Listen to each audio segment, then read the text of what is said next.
The majority of transmission that we know about is that people who have symptoms transmit the virus to other people through infectious droplets. But there are a subset of people who don't develop symptoms. And to truly understand how many people don't have symptoms, we don't actually have that answer yet. So when we say asymptomatic, we mean somebody that does not have symptoms and does not go on to develop symptoms. Truly no symptoms. We know a number of them who are reported as asymptomatic actually may have mild disease. They may go on to develop symptoms. They may not quite register that I'm sick. I just feel a little bit unwell. I'm just a little bit under the weather. I'm feeling a little bit fatigued. And some of those individuals we would classify as pre-symptomatic, which means they have not yet developed symptoms.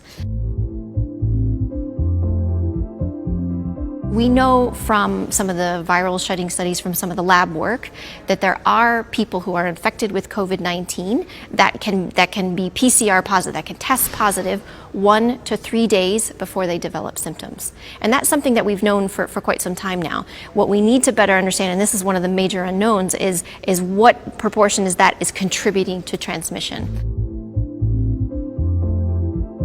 When you sing or you're shouting in a nightclub because you can't hear your friend and you're saying, can you hear me? And you're close by and you're projecting your voice at someone, then it's clear that in that situation, if the virus is present in your upper respiratory mucosa, then there's every likelihood that you can project that virus.